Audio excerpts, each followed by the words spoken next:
उसी तरह अगर हम लोग बात करें तो जैन धर्म का भी जो है वो काफी सेंटर जो है वो इम्पोर्टेंट सेंटर जो है वो हमें झारखंड में जो है वो देखने को मिलता है। तो नेक्स्ट टॉपिक हमारा है झारखंड में जो है वो जैन धर्म से रिलेटेड क्या क्या इंपॉर्टेंट चीजें हो सकती हैं जो हमें एग्जाम पॉइंट ऑफ व्यू से देखना है। तो झारखंड में जैन धर्म, तो जैसे जिस दौर में बुद्ध धर्म का प्रचार प्रसार जो है वो चल रहा था, उसी दौर में जो है वो झारखंड क्षेत्र में जैन धर्म भी जो है वो काफी फल फूल रहा था। जैन धर्म भी जो है वो काफी ग्रो कर रहा था, प्रसार जो है वो इसका भी हो रहा था, इसका भी एक्सपेंशन जो है वो हमें देखने को मिल रहा था। जैन धर्म के लिए तो झारखंड स्पेशल स्थान रखता है। जैनियों के मन में जो है वो झारखंड का तो अलग ही स्थान है। जैसे हम लोगों के लिए जो है वो तीर्थ स्थलों का महत्व है, उसी तरह जैन समुदाय के लोगों के लिए जो है वो पारसनाथ का जो है वो महत्व है। तो यहाँ पर हम लोग जानते हैं कि जैन धर्म में कई सारे तीर्थंकर हुए। हाँ रविंद्र जी कुछ पूछ रहे हैं?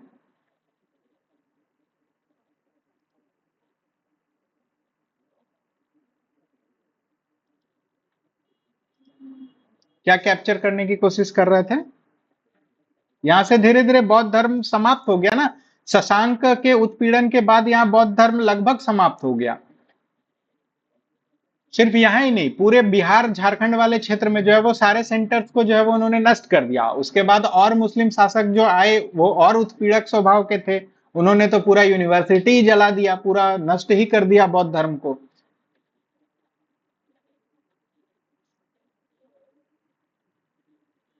हम्म।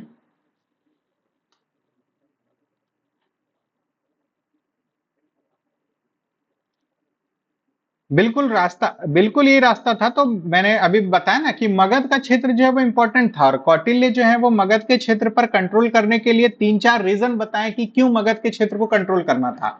लेकिन जो ये हमारा मगध जो आठवीं क्षेत्र है उसको क्यों कंट्रोल करना था, लेकिन ये जो हमारा आठवीं क्षेत्र है ये कभी किसी के कंप्लीट डोमिनेंस में नहीं रहा। कभी भी जो है वो कंप्लीट डोमिनेंस में नहीं रहा, चाहे वो मगध का साम्राज्य हो, चाहे वो जो है वो आगे चलकर मुस्लिम शासकों का साम्राज्य हो, यह हमेशा इंडिपेंडेंट रहा है। लेकिन अधीनता जो है वो स्वीकार की है कि ठीक है पूरा मगध साम्राज्य है तो हम उस साम्राज्य का हिस्सा है, लेकिन आई एम नॉट कंट्रोल्ड। हमको जो है वो कोई कैसे जीना है, कैसे रहना है, कैसे खाना है, इस चीज पर जो है वो कंट्रोल कोई नहीं कर रहा है, हम पर ये कंट्रोल नहीं कर सकता है। तो ये चीजें आई, इसको जो है वो हम लोग परिचारकीकृत नीति कहते हैं, यानी कि इट्स परिचार की करके जो है वो करते हैं, जिसको हम लोग क्या कहते हैं, वो नर्स की तरह जो है वो ट्रीट करते हैं। यह नीति जो है वो बाद में समुद्रगुप्त, अभी देखेंगे हम लोग, इसी पर चर्चा करते हैं। यह नीति बाद में जो है वो समुद्रगुप्त भी जो है वो झारखंड क्षेत्र के लिए जो है वो अपनाते हैं। इसमें करते क्या है कि कोई दमनात्मक कार्रवाई नहीं करेंगे कि हम दमन कर देंगे, मार देंगे, हरा देंगे, अपने कंट्रोल में कर लेंगे, ऐसा कुछ नहीं है। इनको जो है वो संरक्षण देते हैं, बशर्ते कि आप अपने लाइफ में रहिए, हमको डिस्टर्ब नहीं करिए, हम आपको डिस्टर्ब नहीं करेंगे, लेकिन I am the king, I am the चक्रवर्ती सम्राट, तो मैं आपको जो है वो संरक्षण जो है वो दूंगा। तो यह जो है वो समझ लीजिए कि एक पालक की तरह जो है वो देखते थे कि मैं इनका पालक हूं, इनको जैसे जीना है, जो बच्चा है मेरा, मेरे बच्चे की तरह इनको जैसे जीना है जीने दो, but I am the overall controller. तो इस तरह से जो है वो देखते हैं, जिसको परिचारकीकृत नीति जो है कहते हैं, नर्स लाइक जो है वो एक ट्रीटमेंट जो है वो देखने को मिलता है। नियंत्रित करना है लेकिन स्वतंत्र छोड़ देते हैं, लेकिन नियंत्रण में रखते हैं। तो ये जो है वो आते हैं, दमन नहीं करते हैं। तो इस तरह की नीति जो है वो चाहे मगध हो, चाहे आगे चल के समुद्रगुप्त हो, चाहे कनिष्क हो, सभी जो है वो इस क्षेत्र के लिए करते हैं। लेकिन मुस्लिम जो आते हैं वो यहाँ से जो है वो इसको दमन करने का जो है वो प्रयास करते हैं, और यहाँ से दमन करके जो है वो रेवेन्यू उठाने का प्रयास जो है वो करेंगे। आगे हम लोग देखेंगे, इस पे चर्चा करेंगे कि यहाँ से मैक्सिमम हम लोगों को कैसे जो है वो रेवेन्यू जो है वो प्राप्त हो, कैसे जो है वो राजस्व की प्राप्ति हो, कैसे जो है वो यहाँ से लूट के माल की जो है वो प्राप्ति हो। जब जब वो नीति आती है, तब तब आप देखेंगे कि झारखंड में जो है वो स्थानीय जो राजवंश रहे, उन्होंने बड़ा कड़ा विद्रोह जो है वो किया है, विरोध जो है वो किया है, चाहे वो मुगल के समय का बात हो या फिर अंग्रेजों के समय की बात हो। लेकिन जिन्होंने भी जो है वो ये नर्स लाइक या जो परिचारकीकृत नीति है, इसको जो है वो एडप्ट किया है कि वो लोग पालक की तरह देख रहे हैं, हमारे सब्जेक्ट्स की तरह देख रहे हैं, और इनको फ्री स्टैंडर्ड में जो है वो छोड़ दिया गया है, वो जो है वो वैलिड रहा है। यही चीज पोस्ट इंडिपेंडेंस भी जो है वो किया गया है। आज भी आप देखेंगे कि नेहरू साहब जो है वो एक नेहरूवियन पंचशील लेके आए हैं ट्राइबल्स के लिए।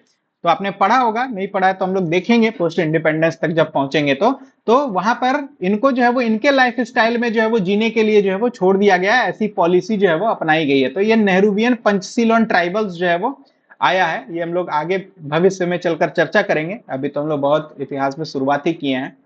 तो ये चीजें जो है वो यहाँ पर देखने को मिली है। तो इसी तरह की नीति जो है वो ट्रेडिशनली जो है वो झारखंड में आदिवासियों के लिए जो है वो या ट्राइबल क्षेत्र के लिए जो है वो इस्तेमाल किया गया है।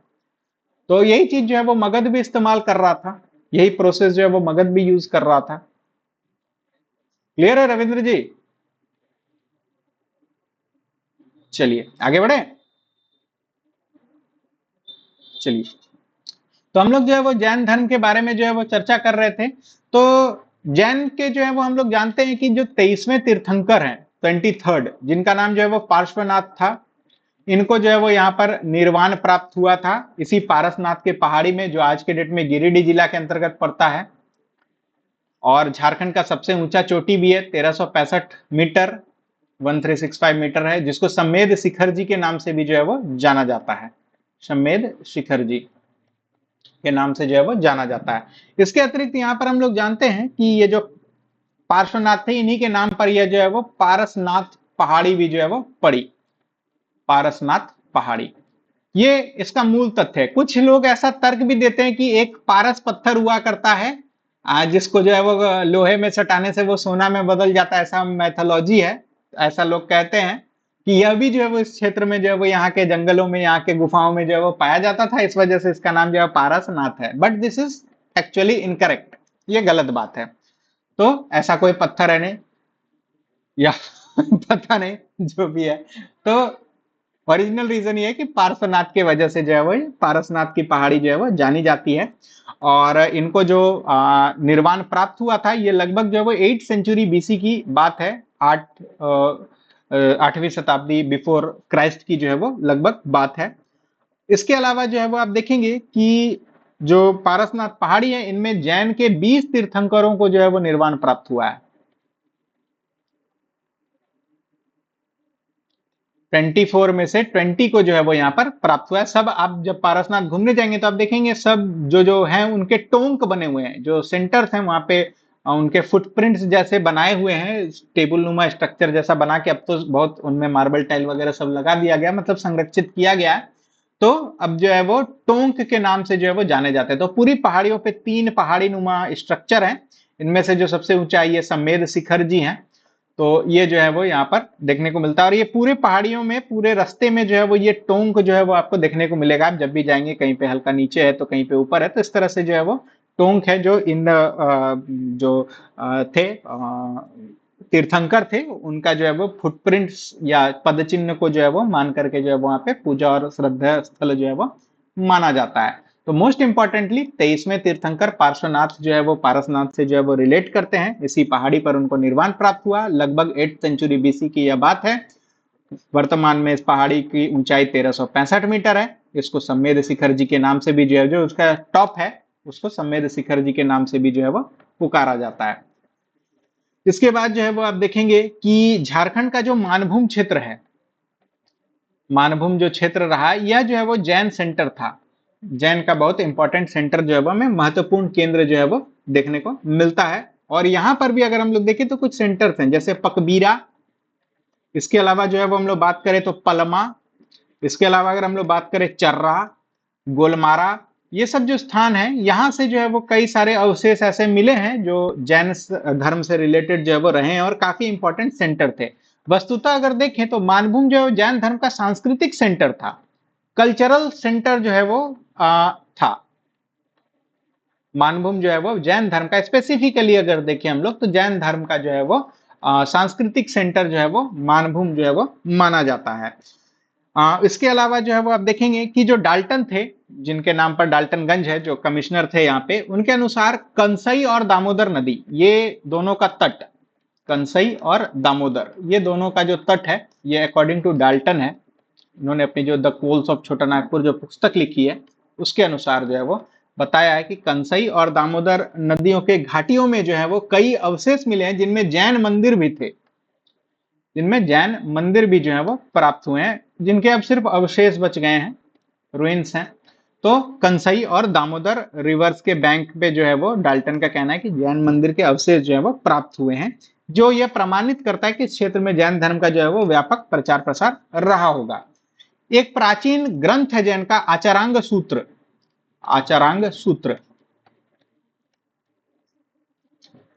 जो 3rd से 4th सेंचुरी के आसपास जो है वो लिखा गया होगा, और इसमें कहा गया है कि जो महावीर थे वह जो है वो लाध प्रदेश में जो है वो घूमने गए थे, और इस लाध प्रदेश में जो है वो उनके ऊपर ढेला पत्थर मारा गया, उनके पीछे कुत्तों को छोड़ा गया, तो काफी जो है वो परेशान जो है वो किया है।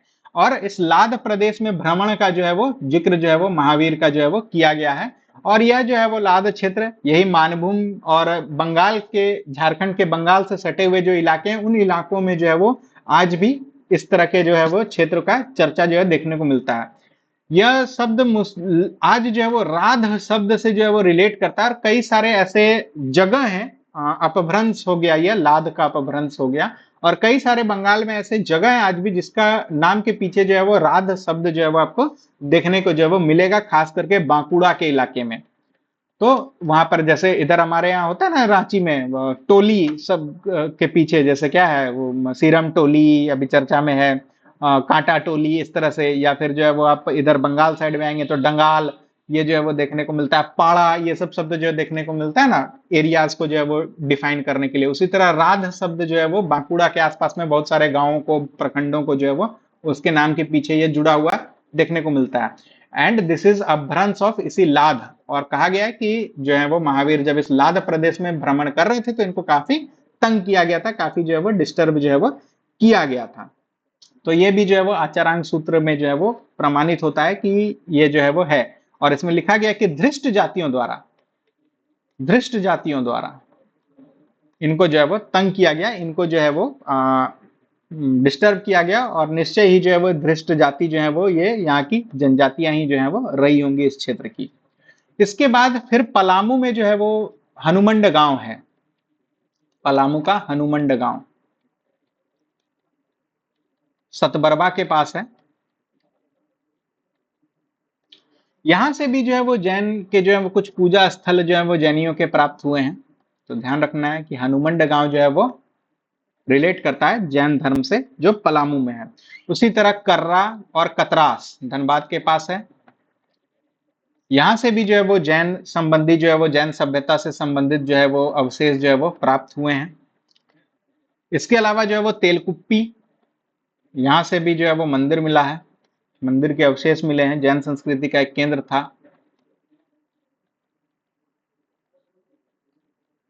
का एक इंपॉर्टेंट केंद्र था ये।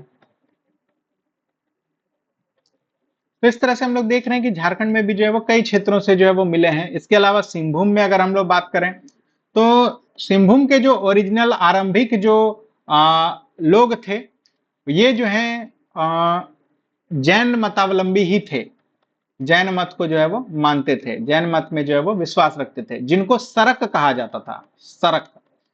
और यही सरक जो है वो श्रावक शब्द से आया, सरक जो है वो इस श्रावक शब्द का अपभ्रंश है। श्रावक शब्द का अपभ्रंश जो है वो शरक है। और ये श्रावक का अर्थ क्या होता है? गृहस्थ जैन मतावलंबी, यानी वैसे जैन धर्म को मानने वाले जो गृहस्थ हैं, गृहस्थ जैन मतावलंबी, गृहस्थ जैन लोग जो हैं वो गृहस्थ जीवन जो जीते हैं, वैसे जैनियों को जो है वो श्रावक कहा जाता था। और ये श्रावक जो है वो अपभ्रंश होकर शरक कहलाए, और ये जो है वो सिंहभूम के इलाके में रहते थे। इन सरकों का जो है वो जनजातियों से टसल हुआ, और खास करके हो जनजाति से, और इनको जो है वो डिसलोकेट कर दिया, डिस्प्लेस जो है वो कर दिया हो जनजाति ने। ऐसा जो है वो इतिहास में झारखंड में जो है वो लिखा गया है। तो ये श्रावक या श्राविका शब्द भी जो है वो इनके लिए जो है वो इस्तेमाल होता है, शायद महिलाओं के लिए होता होगा। तो ये श्रावक या श्राविका जो है वो जो गृहस्थ जैनी थे उनके लिए इस्तेमाल हुआ, और इनको जो है वो झारखंड में अपभ्रंश होकर सरक कहलाई। ये सरक सिंहभूम के इलाके में निवास करते थे। इन सरकों का जो है वो ट्राइबल्स के साथ टसल होता है, खास करके हो जनजाति से, और इनको जो है वो इन सरकों को जो है वो जनजाति डिस्प्लेस जो है वहां से कर देती है। तो यह भी जो है वो जैन इतिहास से संबंधित चीजें यहाँ पर हमें देखने को मिलती है। तो जैन से संबंधित चीजों को भी जो है वो हमने देखा। इसके अतिरिक्त इसी काल में कुछ अन्य अदर फैक्ट जो है वो आते हैं, कुछ अन्य फैक्ट्स हैं जिसपे भी हम लोग चर्चा जो है वो कर सकते हैं। जैसे सिंहभूम के क्षेत्र से रोमन सम्राटों के जो है वो सिक्के मिले हैं, रोमन सम्राट के जो है वो सिक्के जो है वो कॉइन्स जो है वो प्राप्त हुए हैं। इसके अलावा आप देखेंगे कि चाईबासा से इंडो सीथियन सिक्के,